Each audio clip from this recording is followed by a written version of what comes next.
በድጋሚ እንኳን ለጌታችን ለኢየሱስ ክርስቶስ የስቅለት መታሰቢያ በዓል አደረሳችሁ ማለት ፈልጋለሁ።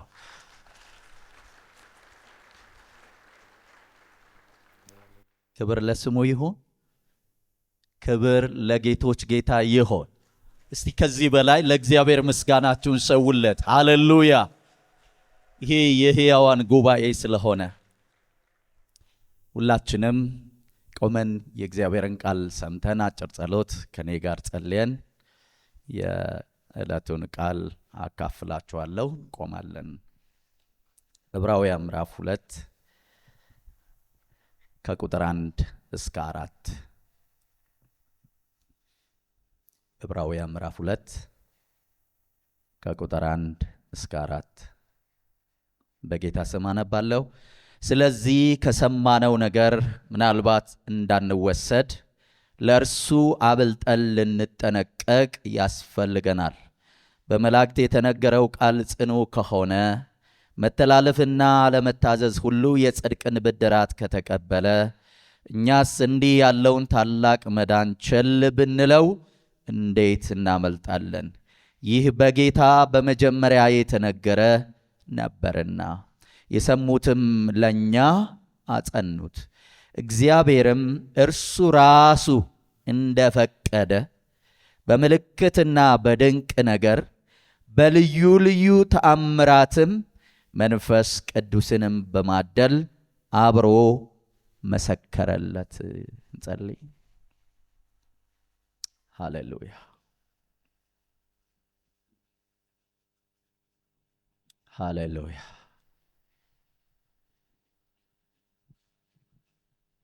በዚህ ያለው የሞተው ደግሞም የተነሳው እንደዘመርነው ይሄ የጌቶች ጌታ ታዳጊያችን ኢየሱስ ነው። ሃሌሉያ! ክብር ለስሙ ይሆን፣ ክብር ለስሙ ይሆን። እናመሰግንሃለን፣ እናከብርሃለን። አምላካችን እግዚአብሔር ሆይ በዚህ አንተ አለህና ስምህ ይባረክ። እግዚአብሔር እንለምንሃለን፣ የቃል ብርሃን በቅዱስ መንፈስህ ለእኔና ለዚህ ጉባኤ እየበራ ይሆን። እግዚአብሔር አምላካችን ሆይ እነሆ እንለምንሃለን፣ በዚህ ቦታ ላይ ያለን ሁላችን እግዚአብሔር ሆይ ባንተ በፈቃድህ በቃልህ በሚገለጥ እውነት እግዚአብሔር አምላካችን ሆይ እንድትነካን እንጸልያለን። በደላችን ሁሉ ከኛ ላይ ይነሳልን።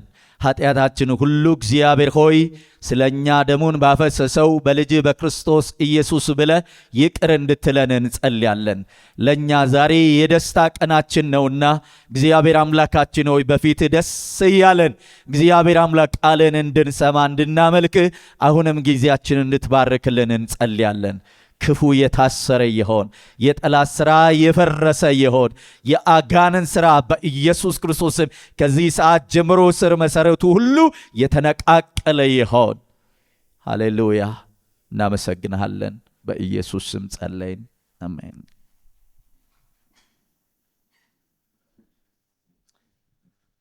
ከሰኞ ጀምሮ ከዕብራውያን መጽሐፍ ላይ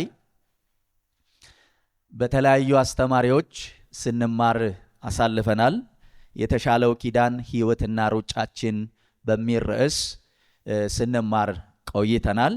የመጀመሪያው ቀን የተሻለው ኪዳን ተስፋና ሕይወት በሚል ንዑስ ርዕስ ከዕብራውያን ምዕራፍ 8 ከ1 ጀምሮ እስከ 8 ባለው ክፍል ውስጥ ትኩረት በማድረግ በጣም ሰፊ ሐሳቦችን ስንማር አሳልፈናል። በዚያ ውስጥ ያየነው በተለይ 3 ሐሳቦችን ነው። የመጀመሪያው ስለ ጽኑ ተስፋ፣ እግዚአብሔር ተስፋን ሰጥቶ የሰጠውን ተስፋ መፈጸሙን ተመልክተን ነበረ።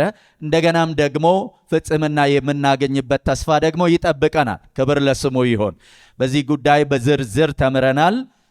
በዚሁ ንዑስ ርዕስ ስር ደግሞ ስለሚሻለው ኪዳን፣ ስለላቀው ኪዳን፣ ስለበለጠው ኪዳን እግዚአብሔር አምላክ ለልጆቹ ስለገባው ኪዳን አሮጌው ተሽሮ አዲሱ ይፋ ስለመሆኑ በክርስቶስ ኢየሱስ ይሄ ኪዳን እውን ስለመሆኑ ስለዚህም ጉዳይ ተምረናል።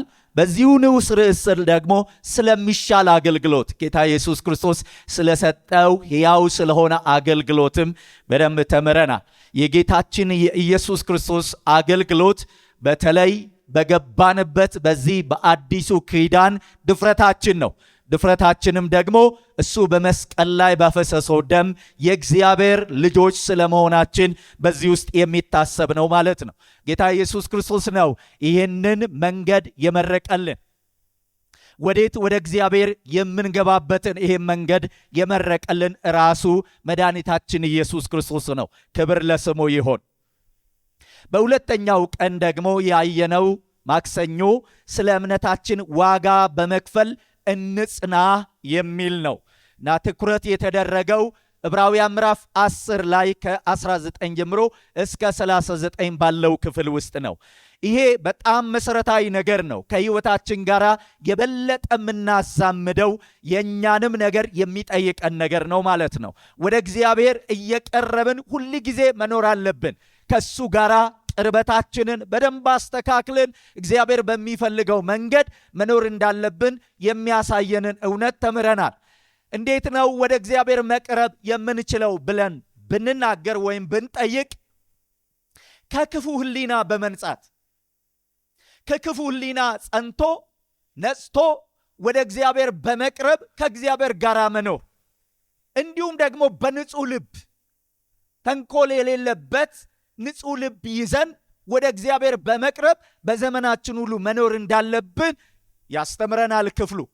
ይህም ብቻ አይደለም፣ ደግሞ በእምነት ድነናል፣ ደግሞም እያመንን እንኖራለን፣ ፍጽምናችንንም ደግሞ በእምነት እንቀበላለን። ስለዚህ ወደ እግዚአብሔር የመቅረቢያችን ትልቁ መንገድ ደግሞ እምነት ነው።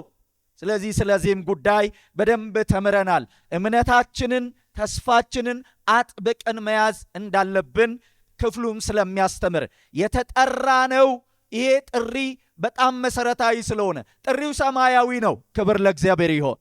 ጥሪው ሰማያዊ ጥሪ ስለሆነ ዘላለማዊ ጥሪ ስለሆነ እግዚአብሔር ራሱ የምንወርስበትን እውነት ለኛ በቃሉ ሰጥቶን ለእርሱ መኖር የምንችለው ሁል ጊዜ እርሱን ታምነን ስለሆነ በዚህ ጉዳይ ላይ እንድንነቃ እግዚአብሔር በቃሉ አስተምረውናል። በዚሁ ንዑስ ርዕስ ስር ደግሞ ለፍቅርና ለመልካም ሥራ እንድንነቃቃ መሰባሰባችንን ችላ እንዳንለው እንዳንተው፣ ኅብረታችንን እንዳንተው፣ መሰባሰባችንን እንዳንተው በጣም አበክሮ አስተምሮናል። የእግዚአብሔር ቃል እንደሚናገረው ማለት ነው። በዕለቱ የነበረው አስተማሪ መሰባሰባችን ዓላማ አለው። እንደዚሁ ዝም ብሎ አይደለም የምንሰባሰበው። አሁን እንደዚህ ተሰብስበናል። በተሰባሰብንበት በመካከላችን ይሄ የጌቶች ጌታ የነገስታት ንጉሥ አለ በሱ በመካከላችን። ክብር ለስሙ ይሆን። ስለዚህ መሰባሰባችን ዓላማ አለው። ዓላማው ምንድን ነው ብንል አንደኛው ለመልካም ሥራ ነው።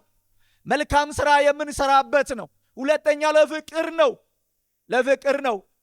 የሚገርማችሁ ስንሰባሰብ ነው እነዚህ ነገሮች ሁሉ የሚገለጡት የሚታዩት። ሶስተኛው የመሰባሰባችን ዓላማ እንድንነቃቃ ነው። በመንፈሳዊ ሕይወታችን እንነቃቃለን። ሰው ብቻውን ሆኖ አይነቃቃም። ሰው ብቻውን ሆኖ በመንፈሳዊ ሕይወቱ ሊነቃቃ በፍጹም አይችልም። ስለዚህ መሰባሰባችን ዓላማ አለው።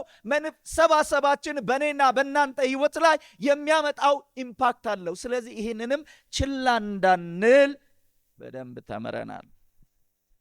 በዚሁ ንዑስ ርዕስ ስር የእግዚአብሔርን ፈቃድ በጽናት ስለማድረግም ተምረናል። የራሳችንን ሐሳብ አይደለም፣ ወይም ሰዎች የሚሉንንም አይደለም። አንዳንድ ጊዜ አንዳንድ ሐሳቦች እንደ አዲስ ሆነው ሊመጡ ይችላሉ፣ ሊያስገርሙ ይችላሉ። ወደ አእምሯችን የሚመጡ በጆሮአችን የምንሰማቸው ነገሮች ልባችንን ሊይዙ ይችላሉ። ነገር ግን ከእግዚአብሔር ሐሳብ ውጪ ከሆኑ ለእኛ አይጠቅሙንም።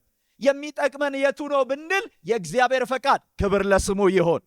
ይህ የእግዚአብሔር ፈቃድ የት ነው የምናገኘው ብንል ይኸው እጃችን ውስጥ ያለው የእግዚአብሔር ቃል የእግዚአብሔርን ፈቃድ ይገልጥልናል። ስለዚህ በእግዚአብሔር ፈቃድ እየኖርን ጸንተን እስከ መጨረሻው ርስታችንን እስከምንወርስ እግዚአብሔር ያለልን ቦታ እስከምንደርስ ሁላችንም መጽናት እንዳለብን ተምረናል። በሦስተኛው ቀን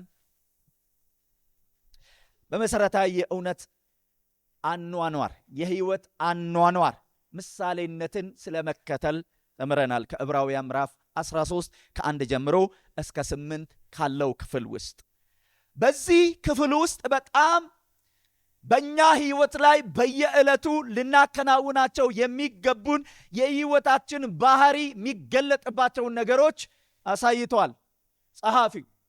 በእነዚህ ጉዳዮች ነው የተማርነው በሦስተኛው ቀን። ምንድናቸው እነዚህ ብንል የመጀመሪያው የወንድማማች መዋደድ በእኛ ውስጥ መታየት እንዳለበት። ይሄ የወንድማማች መዋደድ አጋፔ የሚለውን ሳይሆን የእርስ በርሳችንን ፍቅር ነው የሚያመለክተው። ስለዚህ በህይወታችን በምድር ስንኖር ከኛ የሚጠበቀው እግዚአብሔር የሚፈልገው ነገር ምንድን ነው ብንል እርስ በርስ መዋደድ፣ ወንድሞቻችንን መውደድ፣ እህቶቻችንን መውደድ፣ ለነሱ በጎ ህሊና ይዘን እነሱን እየወደድን መኖር። በዚህ ጉዳይ ተግባራዊ የሆነ ክርስትናን የሚያመለክተን ስለሆነ ሁላችንም ይህን እንድናስበው በጣም ትኩረት ልንሰጠው ይገባል። በዚህ ንዑስ ርዕስ ስር እንግዶችን ስለመቀበል በዚህ ስለመትጋትም ደግሞ ተምረናል። ይሄ ትንሽ እኔ አሁን ብዥታ እየፈጠረ ያለ ይመስለኛል። እንግዶችን ስለመቀበል ምክንያት ኖሮን እንግዶችን እንቀበላለን። ነገር ግን ጥቅምን ለማግኘት ከምንቀበለው ሰው ብለን ሳይሆን የእግዚአብሔር ቃል ስለሚያዘን እንግዶችን እንቀበላለን። እንደውም በዚያኛው በነበርንበት ጊዜ ወደ ደጃችን የሚመጡ ሰዎች እንኳን ራሱ ምጽዋትን የሚጠይቁን ሰዎች አናልፋቸው፣ ያለንን ቆርሰን እንሰጣቸዋለን እና ምንለው የነበረው ነገር ማን ያውቃል እግዚአብሔር መልአኩን ልኮ እንኳን እየለመነ ቢሆን ነበር የሚባለው። ወገኖቼ እንግዶችን መቀበል መንፈሳዊነት ነው። እንግዶችን ስንቀበል አንዳንድ ጊዜ እግዚአብሔር ሊፈትሸን መላእክቱንም ሊልካቸው ይችላል። አብርሃም ይሄንን አድርጓል። ስለዚህ እንግዶችን መቀበል ችላ ምንለው ነገር አይደለም ማለት።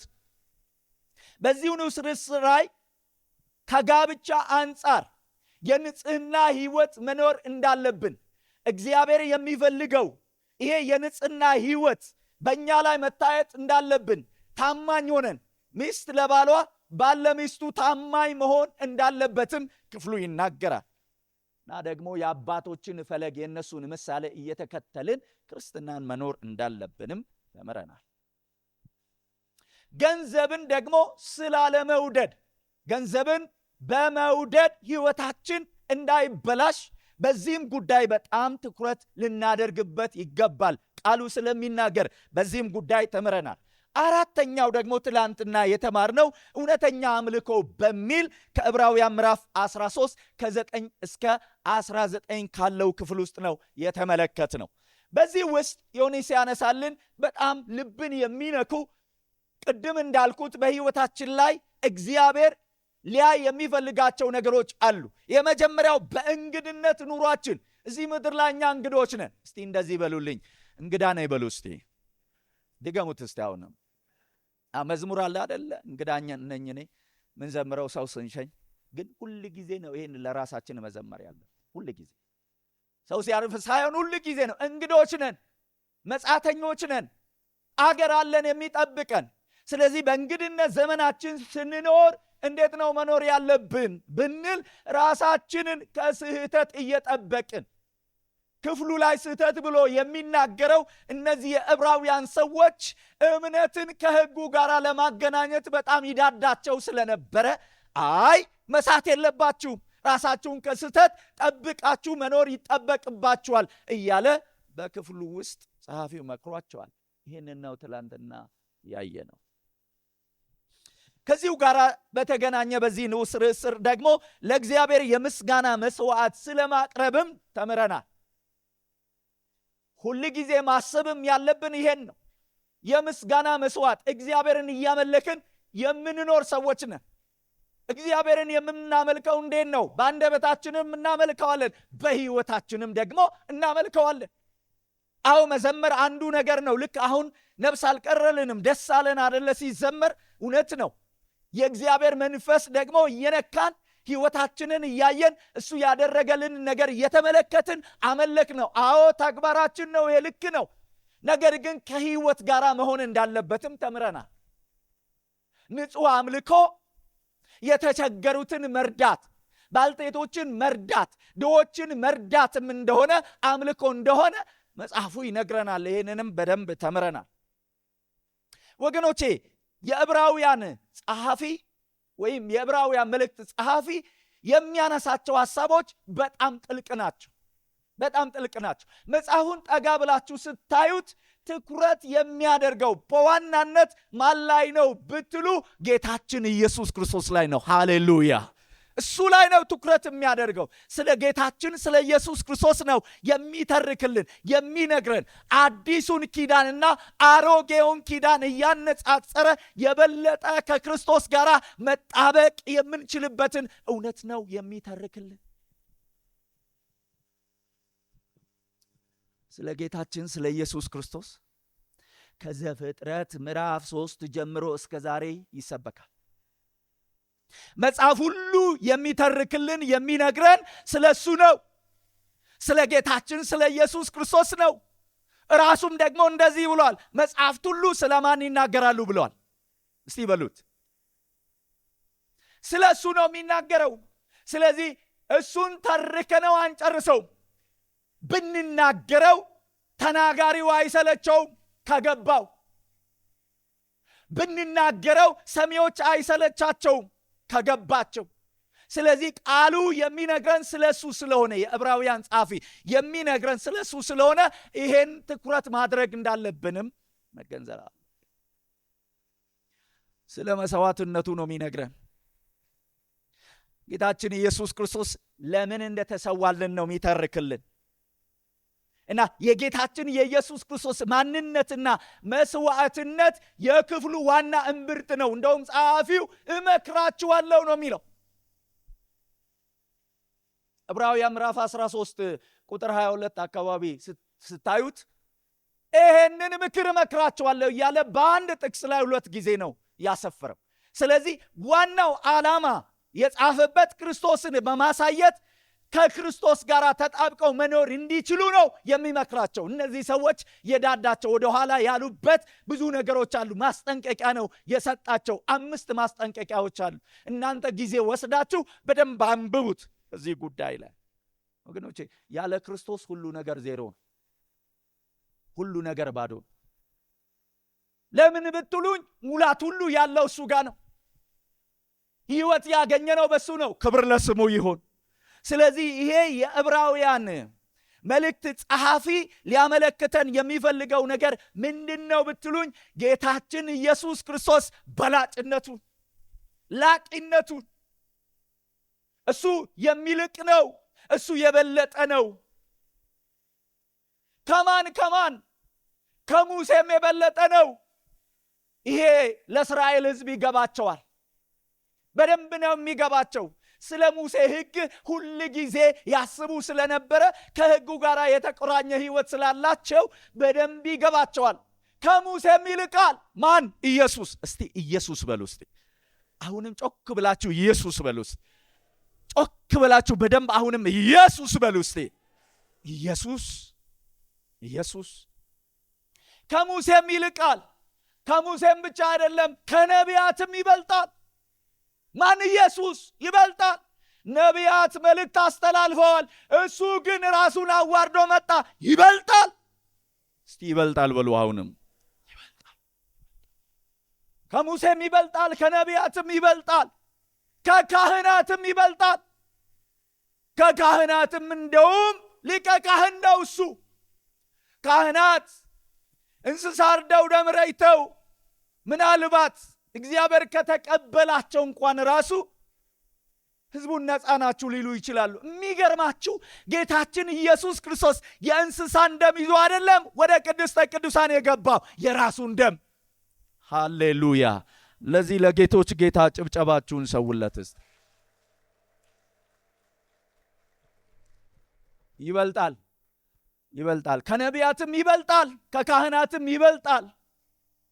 ስለዚህ እሱ የሚልቅ ነው እያለ ይተርክልናል። እሱ ይሄንን ይነግረናል። ከሊቀ ካህናት ይበልጣል። አዎ ስለበለጠ እኛን ታድጎናል። ታዳጊያችን ነው። የእሱ ትድግና የአንድ ወቅት አይደለም፣ የአንድ ዓመት አይደለም፣ የአንድ ወር አይደለም፣ የአንድ ቀን አይደለም። ለዘላለም ታደገን። ክብር ለስሙ ይሆን ለዘላለም። ከዚህ የሚበልጥ ነገር ምን አለ? ኋላ አሳያችኋል።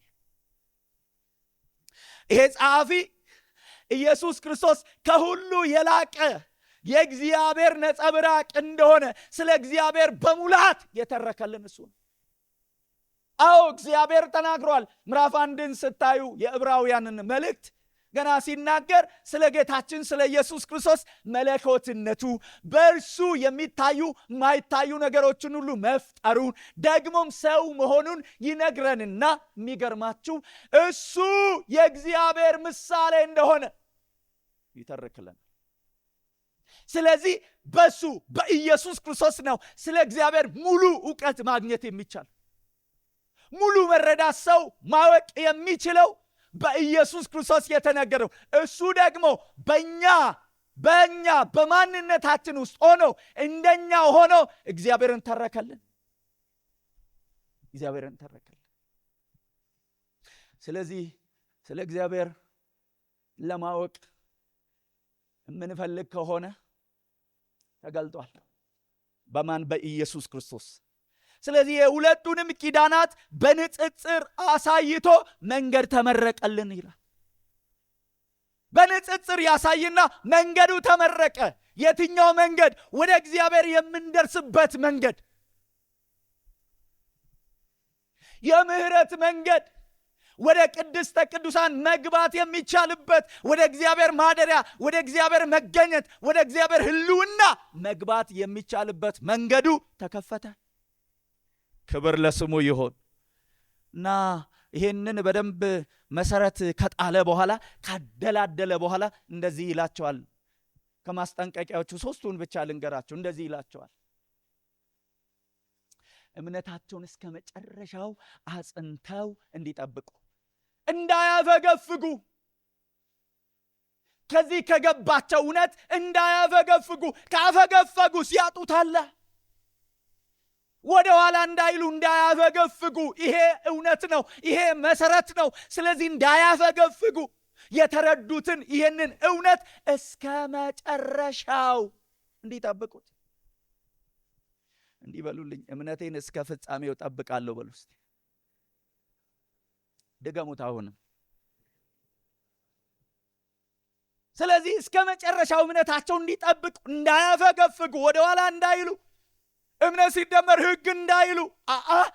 እናንተ የዳናችሁት በጸጋ ነው አላቸው። ስለዚህ ከዚህ አትጉደሉ ብሎ አሳሰባቸው። ሁለተኛውስ ዳተኝነትን አርቁ፣ ከራሳችሁ እያወቁ አለመኖርን አርቁ። ዳተኝነት ነበረባቸው እነዚህ ሰዎች፣ የሚገርማቸው። ስለዚህ ይህንን እንዲያርቁ ከራሳቸው አነሳዋለሁ እዚህ ላይ ትንሽ ቆየት ብዬ እና ሌላው ሶስተኛው በመከራው ጸንተው ተስፋቸውን እንዲጠብቁ። መከራ አለ፣ አዎ፣ በምድር ላይ ልክ ነው፣ አዎ። ነገር ግን ደግሞ ተስፋ አለ። ክብር ለስሙ ይሆን።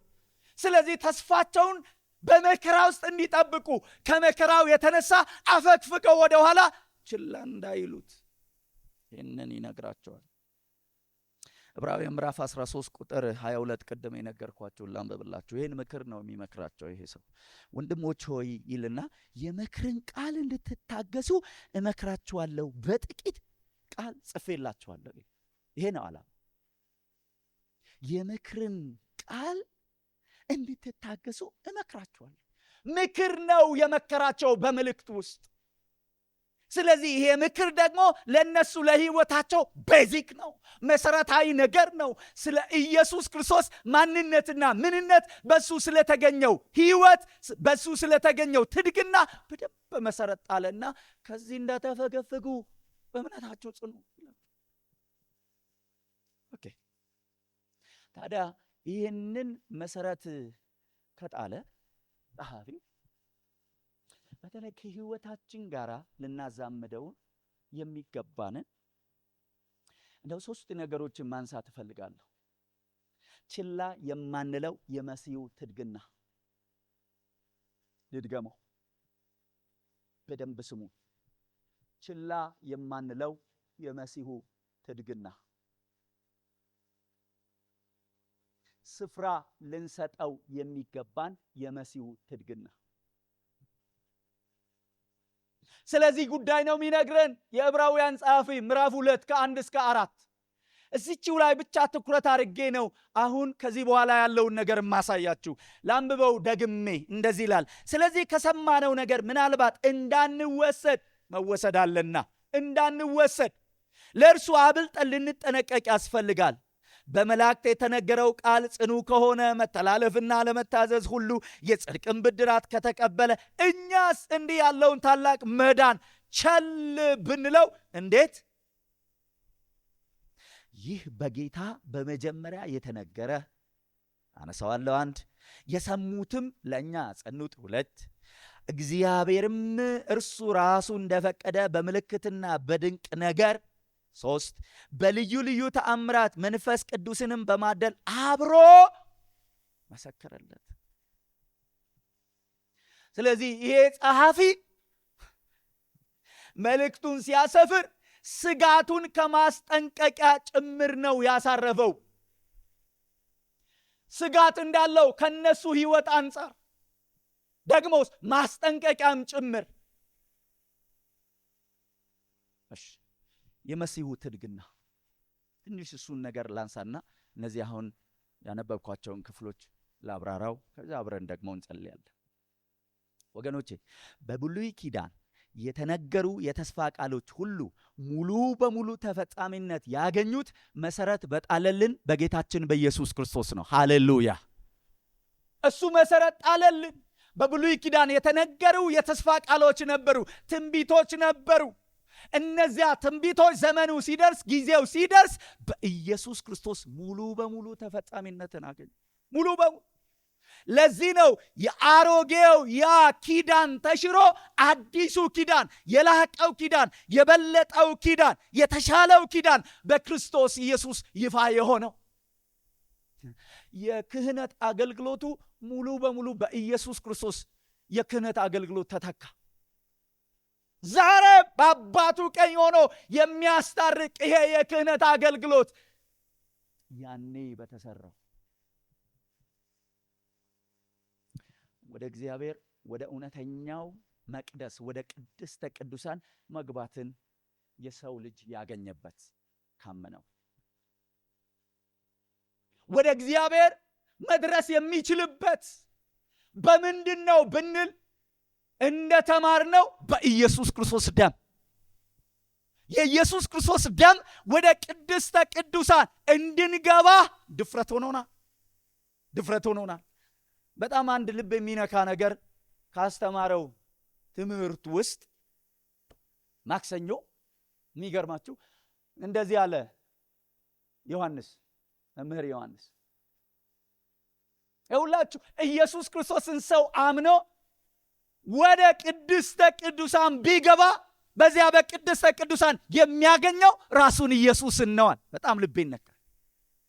እውነት ነው። ስሙ፣ መግባትን አግኝተናል። ወደ እግዚአብሔር ወደ ህልውናው ወደ ቅድስተ ቅዱሳን መግባትን አገኘን። ዛሬም በዚያ በቅድስተ ቅዱሳን ሕያው ሆኖ ስለ እኔና ስለ እናንተ ይማልዳል። ክብር ለስሙ ይሆን። በተከፈለው መስዋዕትነት ለአንዴና ለመጨረሻ ጊዜ የሰው ልጅ ዕዳ ተሰረዘ። ለአንዴ ደግሞስ ለመጨረሻ ጊዜ ዕዳችን ተሰረዘ። ስናምን ዕዳ የለብንም። እስቲ ዕዳ የለብኝም ብላችሁ ጩሁ። እስቲ ድገሙት። እስቲ አሁንም የለብንም፣ ዕዳ የለብንም። ዕዳችንን ወሰደው ማን? ታዳጊያችን። ሃሌሉያ! እሱ ወሰደው ዕዳችንን። ስለዚህ ዕዳችን ተከፍሏል። እኔና እናንተ ነፃ ወጥተናል። ናገረዋል። ድሮ በቲኔጅ ዕድሜ በዚህ ቀን ሙሉ ደፋ ቀና ምልበት ቀን ነበር። እርግጠኛ ነኝ እናንተ ምናልባት በእግዚአብሔር ቤት ውስጥ ያደጋችሁ ሰዎች ካልሆናችሁ በስተቀር እና ወደ ማታ አካባቢ መነሳቱ እንኳን ራሱ ያቅተኛል። እስትራፖ ለምንድን ነው ይህንን አደርግ የነበረው? ድነትን ለማግኘት፣ ከእግዚአብሔር ጋር ለመታረቅ፣ ምህረት ለመቀበል ነው። በዛ አይገኝም። ምናልባት ጡንቻችንን እናዳብረው ይሆናል። ምህረት የሚገኘው በአንዱ ነው። እስቲ አሜን በሉኝ። ምህረት የሚገኘው በኢየሱስ ነው። ምህረት የሚገኘው በደሙ ነው። እስቲ ምህረት አግኝቻለሁ በሉ። እስቲ ድገሙት። እስቲ አሁንም አግኝተናል። ምህረት አግኝተናል። ዛሬ ራሱ አሁን እየተናገረን ያለው እሱ ነው። ሰይጣን ቢከሳችሁ አትስሙት። ምህረት አግኝቻለሁ በሉት። ምህረት አግኝተናል። ምንድነው ማስረጃ ብትሉ ይሄው ዕብራውያን ምዕራፍ 1 ቁጥር 3 እንደዚህ ይላል። እዩት። ኃጢአታችንን በራሱ ካነጻ በኋላ በሰማያት በግርማው ቀኝ ምን አለ ነው የሚለው? ተቀመጠ። ልድገመው፣ በጣም ነው የምወደው። ኃጢአታችንን በራሱ ካነጻ በኋላ በሰማያት በግርማው ቀኝ ተቀመጠ። ስለዚህ እንደዚህ እንድንል እፈልጋለሁ። እቺ ነው ጥቅስ። ኃጢአታችንን በሉት በራሱ ካነጻ በኋላ በሰማያት በግርማው ቀኝ ተቀመጠ።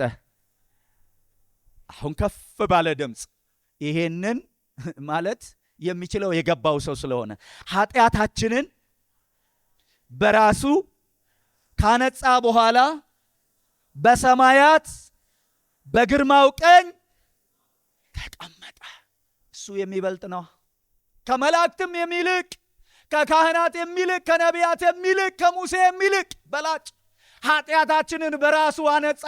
በራሱ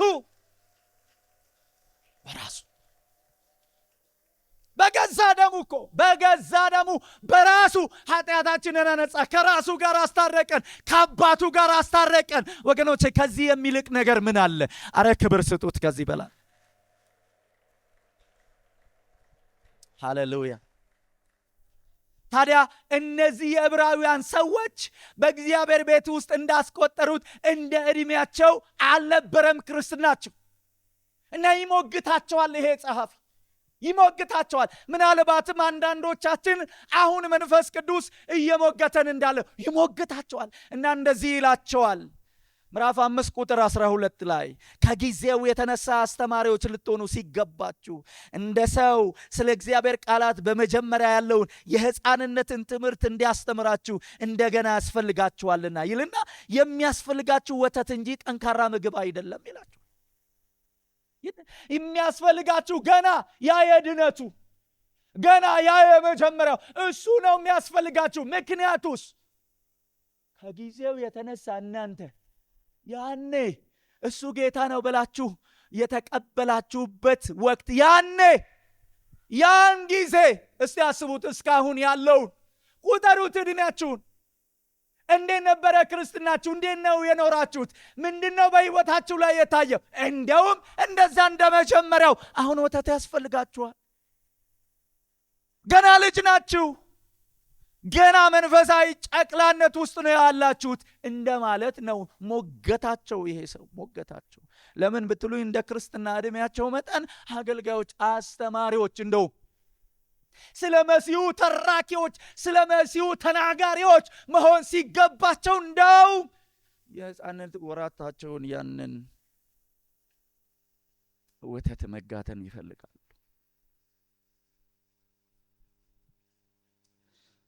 በመሲሁ ምን ተገኘ? በመሲሁ ምን ተገኘ? ምንድን ነው የተገኘ? ታላቅ ድነት። መጽሐፉን እስቲ እዩት።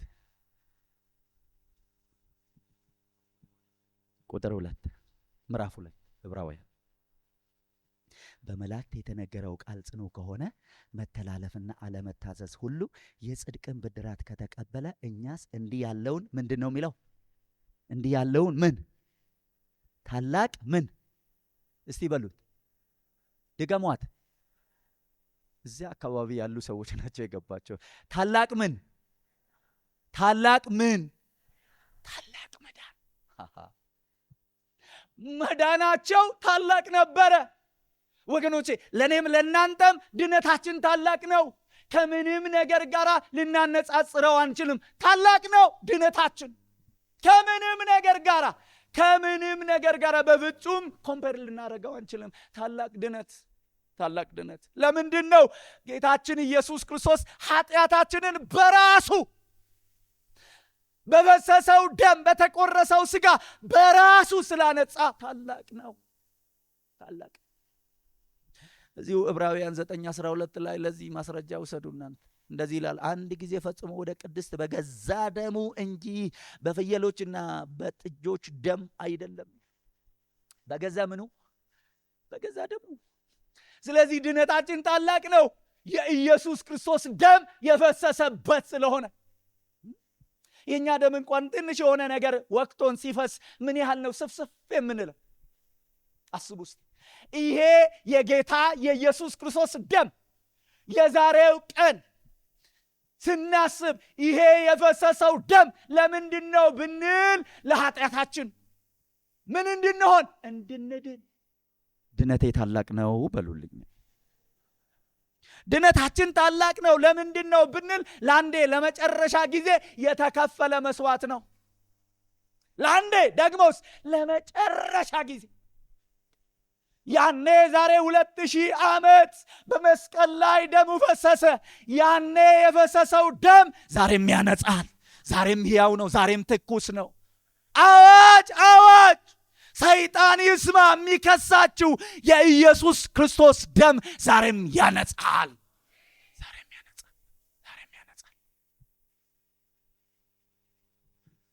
አንድ ሰው ሲናገር ሰማሁ። እያለቀሰ ወደ አንድ አገልጋይ መጣ እና ይሄ አገልጋይ ጋር እንደደረሰ ዛሬ ሌሊት በህልሜ አየሁ አለ። ምን አየ? ተስፋዬ ገቢሶን አየሁ። የት? መንግሥተ ሰማያት። እንዴት? የወርቅ ቤት ውስጥ አየሁት። አንተስ? ቤት አጣኋል። እንዲህ የሚባል ነገር የለም። የኢየሱስ ክርስቶስ ደም ከኃጢአት ሁሉ ያነጻል። እስቲ በሉልኝ ባካችሁ፣ የኢየሱስ ክርስቶስ ደም ከኃጢአት ሁሉ ያነጻል በሉት። ከኃጢአት ሁሉ ያነጻል። እኩል እኔ ስላገለገልኩ እኔ ቀድሜ የምነጻ፣ አንተ ቁጭ ብለህ ስለተገለገልክ የማትነጻ አይደለም። እኩል የፈሰሰ ደም ለሁላችንም እኩል። ሃሌሉያ።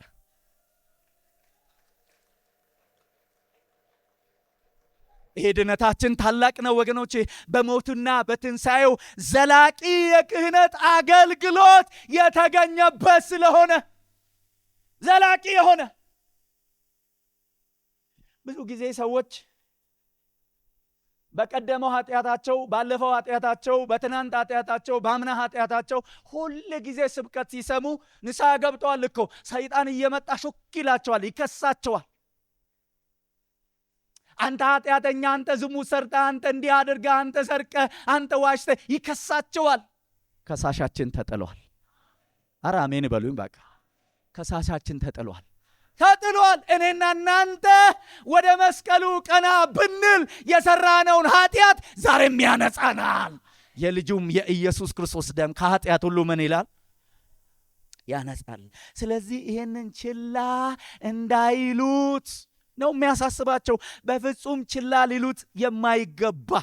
ለምን? ሊሰሙት፣ ለሱ ሊኖሩለት፣ ደግሞም ለዚህ እውነት ሊጠነቀቁ እንደሚገባ በደንብ ይነግራቸዋል። ቁጥር 1 ላይ እንደውም በጣም ነው የሚያሳስበው። እንደዚህ ይላል፣ ከሰማነው ነገር ምናልባት እንዳንወሰድ። አያችሁ፣ አሁን ከነገርኳችሁ ነገር እነዚህ ሰዎች እንዳይወሰዱ፣ ምናልባት እናንተም እንዳትወሰዱ። ከሰማነው ነገር ምናልባት እንዳንወሰድ። ድነታችን በነፃ ነው፣ በሱ ነው። ድነታችን በጸጋ ነው። ከዚህ እንዳንወሰድ ስራ ጨምረውበታል እኮ አይደል? ይኸው በሀገራችን ሰው ሁሉ ይንከራተታል፣ ሰው ሁሉ ይባዝናል፣ ማረፍ ተስኖት። እውነት ልንገራችሁ፣ ሺህ ብንሰግድ ህሊናችን አያርፍም። ሺህ ብንሰግድ የፈለገውን ነገር ብናደርግ በቃ ድናለው ብዬ እኔ ገንዘቤን ብነሰንስ ኖ ኖ ኖ ኖ ኖ ኢምፖሲብል፣ አይቻልም። የመዳኛው መንገድ አንድና አንድ ብቻ፣ በመስቀሉ ላይ የፈሰሰው የኢየሱስ ደም እና እንዲህ እንዳንወሰን ለእርሱ አብልጠን ልንጠነቀቅ ያስፈልጋል። የሰሙት እውነት ነው። የሰሙት የሚድኑበት ነው። የሰሙት እኮ በማስረጃ የተረጋገጠ ነው። በማስረጃ የተረጋገጠ ነው። እዚህ ላይ ነው ትንሽ ነግሬያችሁ አብረን የምንጸልየው። በማስረጃ የተረጋገጠ እንዲህ ይላል ነው። ስለዚህ ከሰሙት ከዚህ የህይወት ጎዳና እንዳያፈገፍጉ ቁጥር 2 ላይ በማስረጃ ይነግራቸዋል። በማስረጃ ቅጣት አለው ካፈገፈጋችሁ፣ ቅጣት አለው ወደ ኋላ ካላችሁ፣ ቅጣት አለው ችላ ካላችሁ። እንዴት? በምን ምክንያት? እናንተ አላወቃችሁም እንዴ? እንዴት? በሙሴ እኮ የተሰጠውን ህግ የተላለፈ ምስክር ከመጣበትና ከመሰከረ 2 እና 3 ሰው ከመሰከረ ተወግሮ ምን ይበል ነው የተባለው? ይሙት አይደለ የተባለው? እንደዚህ ይላል። በመላእክት የተነገረው ቃል ጽኑ ከሆነ መተላለፍ አለመታዘዝ ሁሉ የጽድቅን ብድራት ከተቀበለ እኛስ እንዲህ ያለውን ታላቅ መዳን ቸል ብንል እንዴት እናመልጣለን? እንዴት እናመልጣለን? ይሄ ማምለጫ እያለ ይሄን ችላ ብንለው እንዴት እናመልጣለን? እንዴትም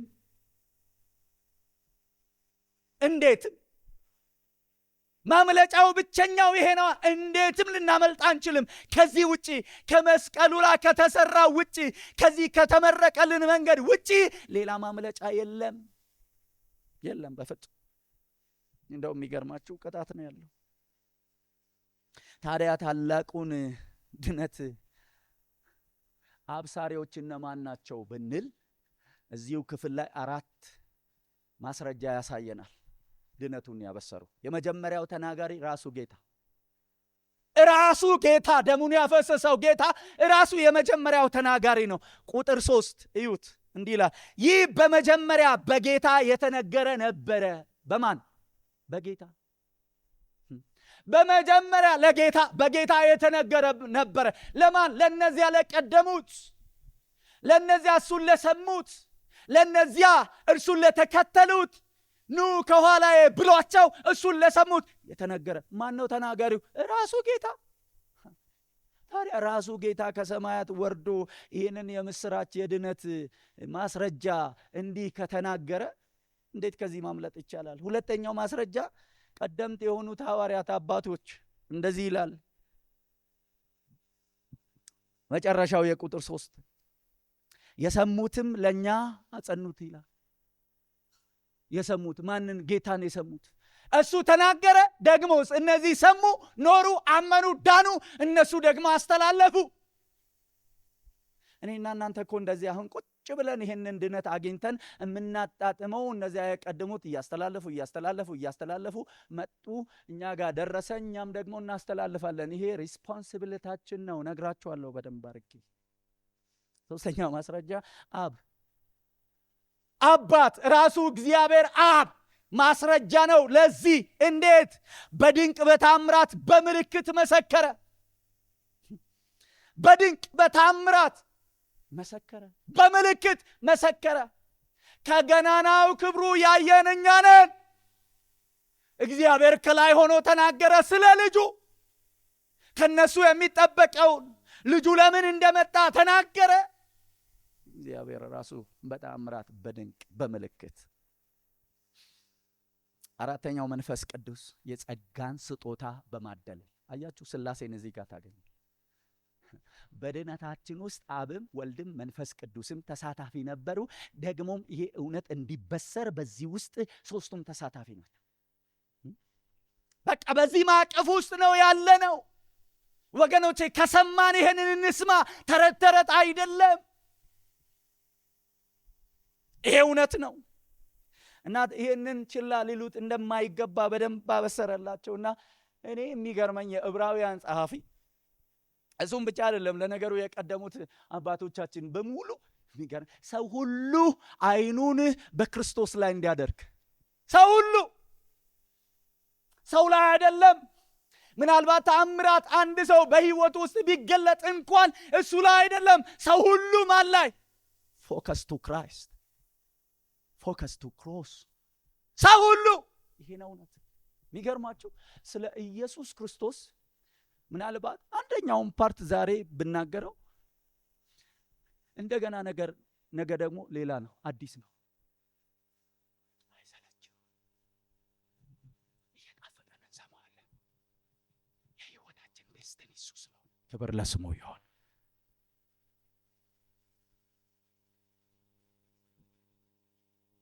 የቀደሙት አባቶቻችን የተረኩት እሱ ነው፣ ስለ ራሳቸው አይደል የተናገሩት። እሱ ነው የቀደሙት፣ ለኛ አጸኑልን።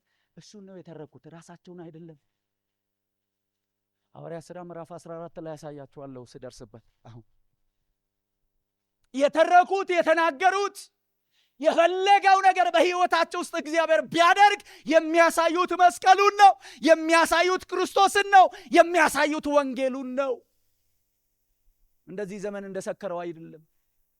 እኔ እውነት ልንገራችሁ፣ እውነትን የሚናገር ሰው ይጠላዋል። አይ ሰው ኢን ማይ ላይፍ አይቼዋለሁ። እውነትን የሚናገር ሰው፣ ለእውነት የሚኖር ሰው የሚጠላ ነው። ሰውን ደግሞ የሚያስቅ በሆነ አርቲፊሻል በሆነ ፍቅር የሚያቅፍ ሰው አቤት እሱ ተወዳጅ። ልንገራችሁ፣ እውነቱን ነግሯችሁ ከእግዚአብሔር ጋር የሚያጣብቃችሁ ይሻላችኋል።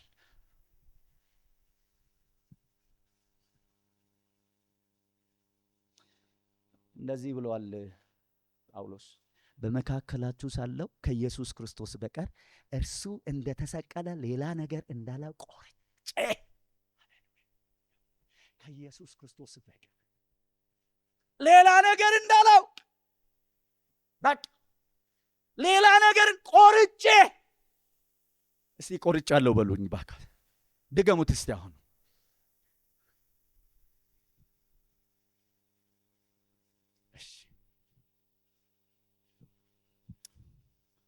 እኔ የሚገርመኝ የድነታችን መሰረት ራሱ የክርስቶስ ኢየሱስ መስዋዕትነት ሆኖ በመስዋዕትነቱ አበሳችን ከኛ ላይ መወገዱ በጣም ነው የሚገርም።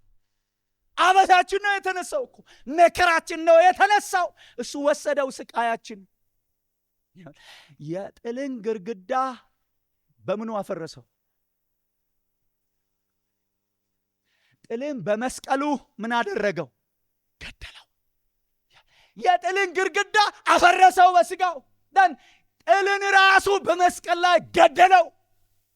ወገኔ ሆይ ምናልባት ሰው አስቀይመው ሊሆን ይችላል፣ ወይ አንተም ደግሞ አስቀይመው አዝኖ ሊሆን ይችላል። ምናልባት ወደዚህ ያልመጣው በአንተ ሐዘን ምክንያት ሊሆን ይችላል። ግድ የለም። ይኸው እስቲ ይኸው የሆነውን አንተ በስጋ ተበድለ ይቅር ባትለው እስቲ ይኸው የሆነውን እስቲ ይኸው የሆነውን። ምናልባት እኮ የንግግር ነገር ሊሆን ይችላል፣ ምንም ዱላ አላረፈብህ ሊሆን ይችላል። ግን ቂም ይዘህ እግዚአብሔር ንጹሕ ልቦና ይስጠን። አረ አሜን በሉኝ ባካ። ጌታ በመስቀል ላይ ህይወቱን የሰጠበት እኛ ህይወት ያገኘንበት፣ ጌታ በሚስማር በመስቀል ላይ የተሰፋበት የታሰረበት፣ እኛ ከታሰርንበት የተፈታንበት፣ ጌታ በመስቀል ላይ ተጠማው ያለበት፣ እኛ ህይወት አግኝተን የረካንበት። አሃ ታዲያ ይህን ነፃነት ያገኘ ሰው ክርስትናን እንዴት ችላ ይለዋል? ክርስትናን እንዴት በዓለም ውስጥ ይኖረዋል? ክርስትናን እግዚአብሔር በማይከብርበት ህይወት ውስጥ እንዴት ይኖረዋል? ኖ እኛ የተጠራ ነው ለዘላለም ከሱ ጋር ልንኖር ነው። ክብር ለስሙ ይሁን። ልፍጠንና 3 ነገሮች ያልኳችሁን ላንሳና ልጨርስ። ታዲያ ድነታችንን ችላ ካላልነው ምንድን ነው የምናደርገው? አስቡ። በዚህ ሰሞን እንደውም በህይወታችን በቀረልን ዘመን ሁሉ አስቡ። ምንድን ነው የምናደርገው? እንደውም እድሜያችሁን አስሉና ከዚህ በኋላ እንዴት ነው የምኖረው? ስለዚህ እንደዚህ ብላችሁ እንድትወስኑ እፈልጋለሁ። ድነታችንን ችላ ካላልነው ምንድነው በህይወታችን ላይ የሚታየው? የመጀመሪያው ላገኘነው ህይወት ዋጋ እንሰጣለን። እንዲህ በሉልኝ ከጎናችሁ ላለው ሰው፣ ላገኘኸው ድነት ዋጋ ስጥ በሉት እስቲ። ግዴለ ዋጋ እንሰጣለን። እንዲህ ያለውን ታላቅ መዳን ቸል ብንል እንዴት እናመልጣለን? አይደለም የሚለው ዋጋ ስጡት ነው። ለድነታችሁ ዋጋ ስጡት። የማምለጫው ብቸኛው መንገድ እሱ ስለሆነ፣ ብቸኛው መንገድ እሱ ብቻ ስለሆነ ዋጋ ስጡት። ከፍርድ ማምለጫው ወገኖች፣ ስለ ድነታችን የተከፈለውን ዋጋ ቃላቶች ተሸክመው ራሱ ሊገልጡት አይችሉም በፍጹም። በጣም እኔ ይገርመኛል። እንደውም አንዳንድ ጊዜ መጽሐፌን ሳነበው ሪሊ አምአይ እላለሁ። አማይ ጌታ ኢየሱስ ክርስቶስ እንደ ትላንት እንደ ዛሬ ሊሰቀል እንደ ትላንት ምሽት ደቀ መዛሙርቱን ከራት በኋላ ይዟቸው ወደሚጸልይበት ስፍራ ይዟቸው ይሄዳል። እስቲ አስቡት በደንብ ይሄንን ኢማጂን እንድታረጉ ትፈልጋለሁ። ልቤ የተነካበት ያለቀስኩበት ይሄን እኔ በኮቪድ ዘመን ይሄንን በደንብ ባየሁትና እንደው በቃ ነፍስ አልቀረልኝም። ጌታ ኢየሱስ ክርስቶስ ሶስቱን ወሰዳቸው። ከ12ቱ ይዟቸው ወደ ጸሎት ስፍራ ሄደና ሶስቱን ወሰዳቸው። ማንን? ጴጥሮስ ያዕቆብንና ዮሐንስን ወሰዳቸውና ከዛ በኋላ ሊደነግጥ ሊተክዝ ጀመረ ይልና ከዛ በኋላ እንዲህ አላቸው፣ ነፍሴ እስከ ሞት ድረስ እጅግ አዘነች። ሊተክዝ ሊደነግጥ ጀመረ እነሱ ፊት። የኔና የእናንተ ድነት እኮ ነው እሱን ያስደነገጠው። እሱ እንዲተክዝ ያደረገው ይችላል እኮ። ድምጥ ማጣችን ቢጠፋ እኮ ምንም ስራችን ስለሆነ እኛን ሊያድነን እሱ መጣ፣ ሰው ሆነ፣ በእኛ መካከል አደረ እንደኛው። ከዚያ ሰውም ስለነበረ ሊደነግጥ ሊያዝን ሊተክዝ ጀመረ። ከዛ ነፍሴ እስከ ሞት ድረስ አዘነች፣ ተጨነቀች። እዚህ ቆዩኛልና ትንሽ የድንጋይ ውሮሮ ያህል ራቅ አለና ከዛ በኋላ የጸለየውን ጸሎት 3 ጊዜ ነው አንድ የጸሎት ርዕስ የጸለየ። አባት ሆይ ይሄ ጽዋ ከኔ ይለፍ፣ የኔ ፈቃድ አይደል ያንተ ፈቃድ ይሁን። 3 ጊዜ ታሰበው። ነገ በመስቀል ላይ ሲሰቀል፣ ሲንገላታ፣ ሲገረፍ፣ ደሙ ሲፈስ፣ ስጋ ሲቆረስ ታሰበው። ያውቃል ይሄንን። አባት ሆይ አለ። የሚገርማችሁ የጌታ የኢየሱስ ክርስቶስ ደም እየፈሰሰ ነው ነፍሱን ለአባቱ የሰጠው። እየፈሰሰ ከእጁ እየፈሰሰ ከእግሩ እየፈሰሰ ከጭንቅላቱ እየፈሰሰ። ኢማጂን አርጉት እስቲ ለድነታችን የተከፈለ ዋጋ። ሃሌሉያ። እና ለድነታችን ችላ ማንል ከሆነ ለድነታችን ዋጋ እንሰጣለን፣ እንደሰታለን። በዚህ እንደሰታለን። የምንለቅስበት ቀን አይደለም፣ ይልቁን የምንደሰትበት ነው። በምን? በድነታችን ተከፈለ ዕዳችን። ኢሳይያስ 53 ከ4-6 አንብቡት። እዛ ውስጥ ምንም ማብራሪያ የማያስፈልገው ደዌያችንን ተሸከመ፣ ቆሰለ። እግዚአብሔር የሰውን ሁሉ በደል በማን ላይ ያኖረው ነው የሚለው? እስቲ በሉት። የኔ በደል በእርሱ ላይ ሆኗል በሉልኝ እስቲ። በእርሱ ላይ በማን? በሱ በኢየሱስ በእርሱ ላይ አኖረው። የኔም በደል፣ የኔ መተላለፍ፣ የኔ ጉስቁልና፣ የኔ ኃጢአት በእርሱ ላይ። የማንን? የአንድ ሰው አይደለም፣ የግዛውን አይደለም፣ የሁሉንም የሰውን ሁሉ በደል በእርሱ ላይ አኖረው። እሱ ተሰቃየ፣ ሞተ። ሞታችን ሞቶ አልቀረም፣ ተነሳ። ስሙኝ ወገኖቼ፣ ሞተ ብለን አይደለም ክርስትናችንን የምናቆመው፣ ተነስቷል። እነዚህ መዘምራን በጣም መወዳቸው፣ እግዚአብሔር ይባርካቸው። ዘመን የተሻገረ መዝሙር የሚል ተነስቷል። እስቲ ተነስቷል ብላችሁ ጩሁ እስቲ። አረ በሉት ባካችሁ፣ ተነስቷል። ስለዚህ ለድነታችን ዋጋ እንሰጣለን። ጌታ ኢየሱስ ክርስቶስ በዚህ ነው የሞገታቸው። 70 ላካቸውና ተመልሰው ሲመጡ አጋንንት ተንጫጫ እና በጣም ደስ አላቸው እና በጣም ተገርመው መጥተው ለሱ ተረኩለት። ሰማቸው። በዚህ ደስ አይበላችሁ፣ አጋንንት ስለጮኸ ደስ አይበላችሁ፣ ታምራት ስለሆነ ደስ አይበላችሁ፣ ያላያችሁት አዲስ ነገር ስለሆነ ደስ አይበላችሁ ዘንድ በምንድን ነው ታዲያ ደስ የምንሰኝ? ስማችሁ ቤት አያችሁ። በድነቱ ደስ ያልተሰኘ ሰው ድነቱ የገባው ሰው አይደለም። ይኸው በእውነት በእግዚአብሔር ፊት እነግራቸዋለሁ። እንደ እግዚአብሔር ድነቱ ያልገባው ሰው በድነቱ አይደሰትም። የገባውስ ነፍስ አይቀርለትም።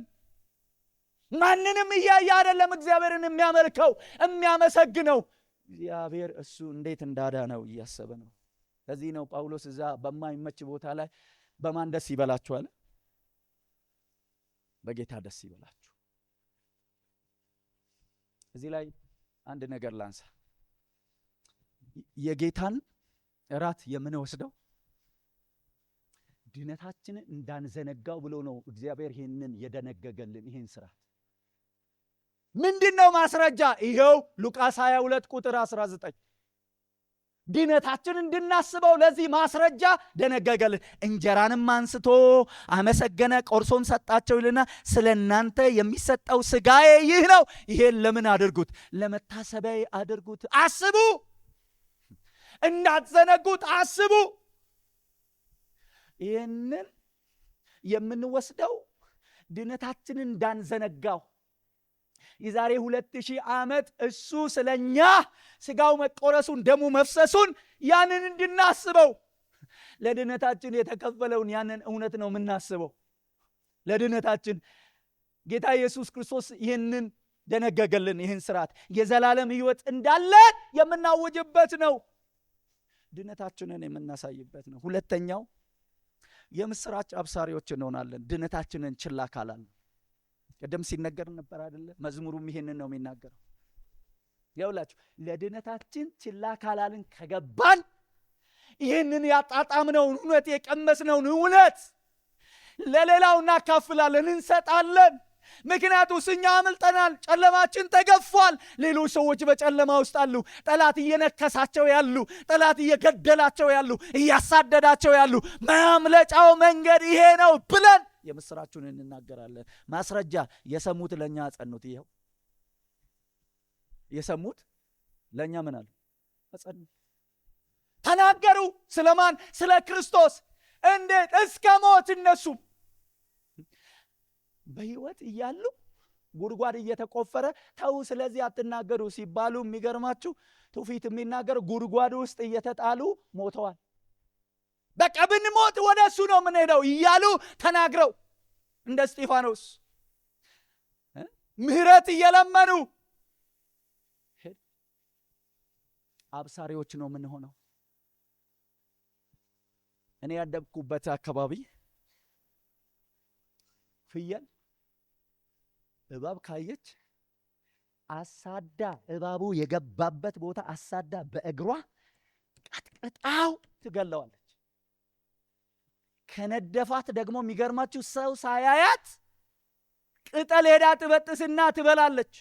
ያ ቅጠል ማንም ሰው እንዳያየው ነው የምታደርገው። የሚገርመኝ እኔ በደንብ ይሄንን አይቻለሁ፣ ሰምቻለሁ። አታሳይም ያን ቅጠል። እባብ ከነደፋት ያን ቅጠል ነው የምትበላ። እርግብ ደግሞ ተቃራኒ ናት። የሚገርማችሁ እባብ ጫጩቶቿን ሊበላ ሲመጣ ማንም እያያት ቅጠል ወስዳ ያን ቅጠል እዛ ቦታ ላይ ስታኖር የሚገርማችሁ እባቡ ይሸሻል። ያ ሊበላ የመጣው ሊናደፍ የመጣው እባቡ ይሸሻል። ያው እናንተም እንደምታውቁት ግራዋ ያለበት ቦታ ላይ እባብ አይደርስም።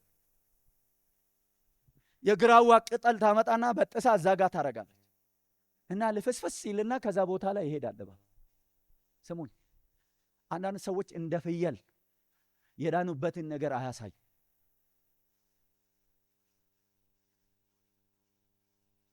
ጠላት ድል የተነሳበትን የመስቀሉን እውነት አይናገሩ።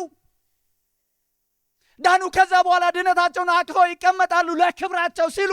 ሰው እንዳይሰድባቸው፣ ሰው እንዳያቋሽሻቸው ሲሉ ብሎ ስብስብ ብሎ ይቀም ኖ ኖ ኖ ኖ ኖ ይቺ ምድር እኮ ለቀን እንሄዳለን። የሚገርመው እስቲ የምስራችሁን አበስራለሁ በሉ። ድገሙት እስቲ አሁን ነው።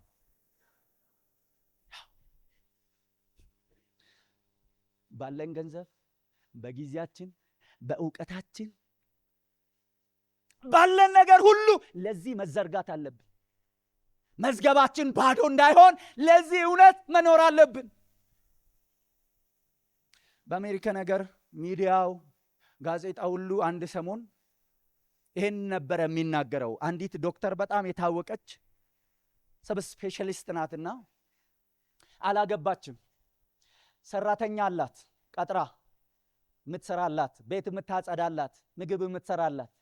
አንድ ውሻ አላት እና ውሻዋን ትወዳለች። እቺ ዶክተር ትታመማለች በካንሰር። የሚገርማችሁ ደግሞ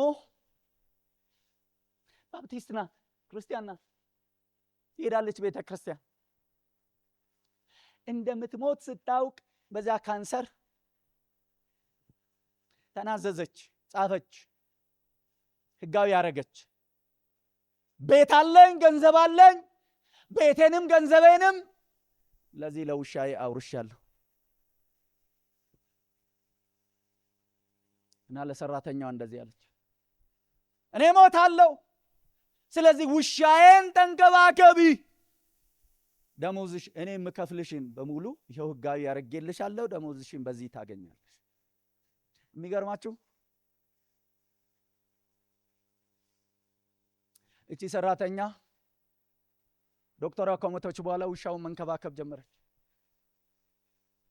ውሻው ሳይታሰብ ታመመ፣ ሞተ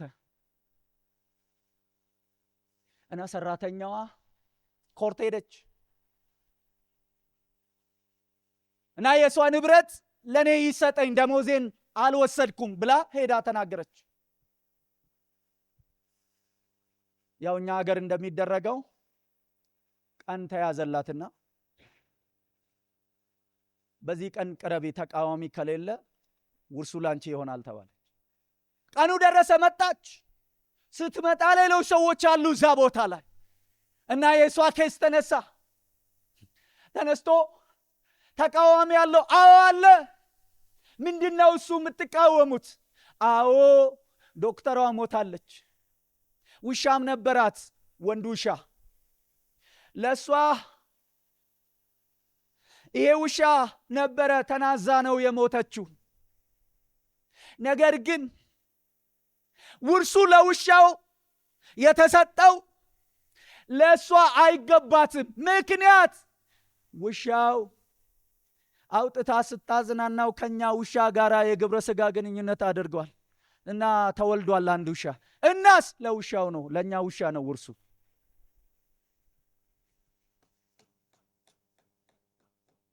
ክርስቲያን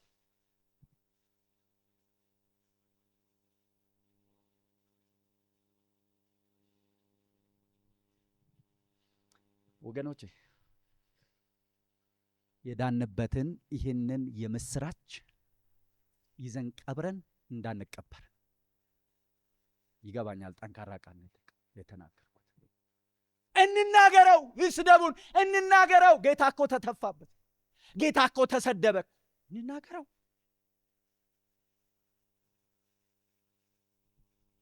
የጌታን እራት እኮ ራሱ ምን ወስደው የሚገርማችሁ ይህን ፕሮሚስ መግባት እኮ ለዚህ ፕሮሚስ መግባት እኮ እኔ እንደውም ይሄ ሲገባኝ ስንት ጊዜ ይሆን ይሄንን ነገር የፈጸምኩት? ይሄ ቃል ኪዳን እኮ ቃል ኪዳን ነው። ይሄንን ስንወስድ ቃል ኪዳን ነው የምንገባው። ምንድነው ማስረጃ?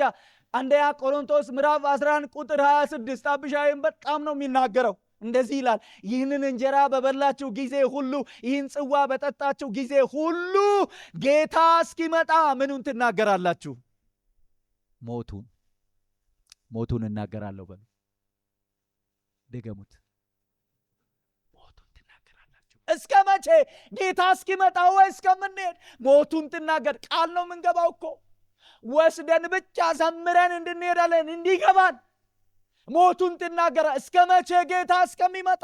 ሶስተኛ የመጨረሻው ብዙም አላብራራው። ይሄው ድነታችንን ችላ ካላልነው በስጦታችን ተግተን እናገለግላለን። ቁጥር 4 እግዚአብሔርም እርሱ ራሱ እንደፈቀደ በምልክትና በድንቅ ነገር በልዩ ልዩ ተአምራትን መንፈስ ቅዱስን በማደል አብሮ ምን አለ ነው የሚለው? መሰከረ።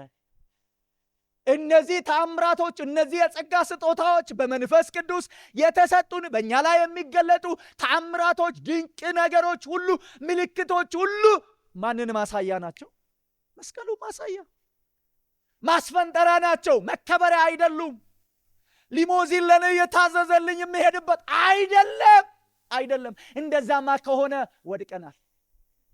አይደለም። ይኸውላችሁ የሚገርማችሁ ምሳሌ ምዕራፍ 14ን እዩ እናንተ። ሐዋርያ ሥራ ምዕራፍ 14 ከ3 እስከ 15 ድረስ ተሰደዱ አይደል? እነ ባርናባስ እነ ጳውሎስ። ከዛ በኋላ ወደ ልስጥራን ደረሱና እዛም ራሱ እግዚአብሔር ምልክትን ድንቅን በእጃቸው እያደረገ ወንጌልን ይሰብኩ ነበር። ከዚያ ዛች ከተማ ውስጥ አንድ ከእናቱ ማህፀን ጀምሮ አንካሳ የነበረ እግሩ የሰለለ ሰው ከዛ እምነቱን አየና ጳውሎስ በታላቅ ድምፅ ተነሳ፣ ቆመ፣ መራመድ ጀመረ። በሰው ሁሉ ዘንድ መገረም ሆነ።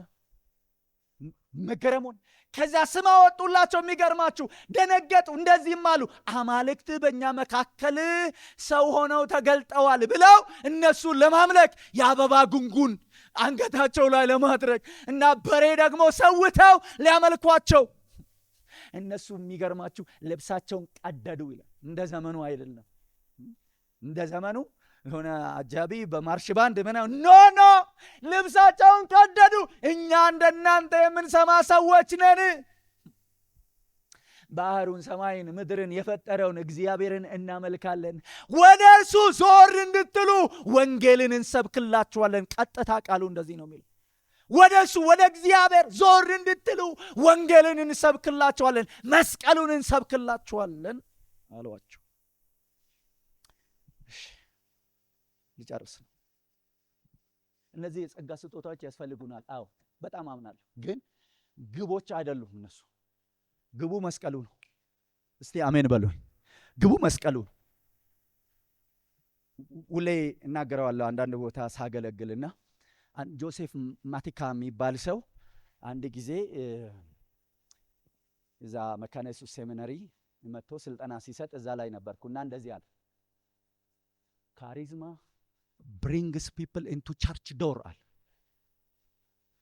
የጸጋ ስጦታዎች ሰዎችን ወደ እግዚአብሔር በር፣ ወደ እግዚአብሔር ቤት በር እንዲመጡ ሊያደርጋቸው ይችላል። ካሪዝማ brings people into church door but teaching prayer remains them in the kingdom of God። እውነት ነው። የጸጋ ስጦታ በሚሰራበት ቦታ በጣም ብዙ ሰው ነው እኮ አይደለ? በጣም ይተረማመሰው። የሚገርማችሁ ግን ወደ እግዚአብሔር መንግስት የገባው ስንቱ ሰው ነው?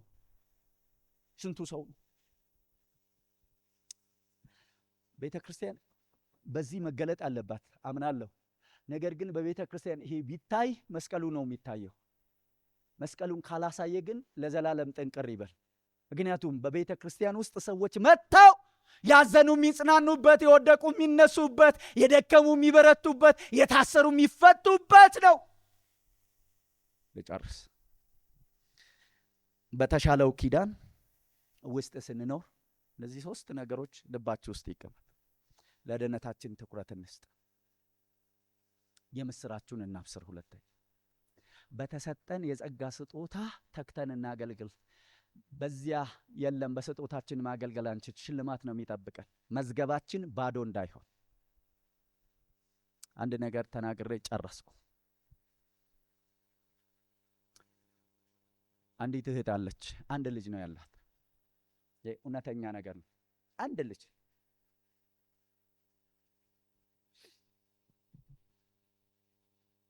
እና አንድ ሰው ቀጥቶ የሆነ ነገር ወሳስዶ ሲሄድ መንገድ ስቶ እየነዳ ያቺን ልጅ ወጣት ናት፣ በጣም የምታምር ናት።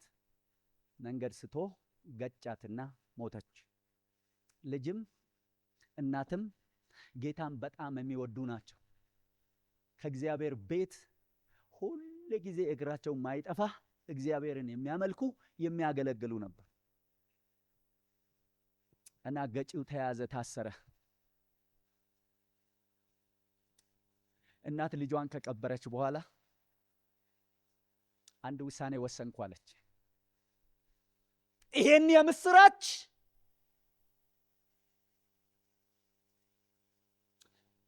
ልጄን በመኪና ገጭቶ ለገደለው ሄጄ እናገራለሁ። ልጄ ወደ አባቷ ሄዳለች። ይሄ ሰው ግን ወንጌል ሰምቶ ድኖ ልጅ ይሆነኛል ብላ እስር ቤት እየተመላለሰች ተቀልበው ነበር። 2 ዓመት እንደዚህ እያደረገ ተፈርዶበት ባያት ቁጥር ይሄ ሰውዬ ያለቅሳል። ባያት ቁጥር የልጅሽ ገዳይ ሆኜ እንዴት ነው አንቺ እንደዚህ ለኔ የምታደርጊው? ከኔ የሚጠበቅብኝን ነው ያደረኩበት ደግሞ አንተ ልጅ እንድትሆነኝ።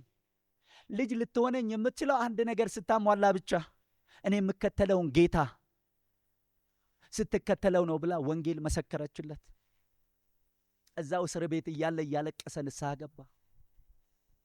ከዛ በኋላ የሚገርማችሁ ይሄ ሰው እንዲፈታ እቺው ሴት ሄዳ ስለሱ ትከራከር ነበረ፣ ጠበቃ ይዛ። ልጄን ገለዋል፣ አዎ፣ ነገር ግን ምሕረት አድርጉለት እያለች ተፈታ። በእግዚአብሔር ቤት ውስጥ ዛሬ ኃይለኛ ሰባኪ ነው ይሄ ሰው። ስሙን የገባንን ይሄንን እውነት ይዘነው አንሙት። እንጸልይ።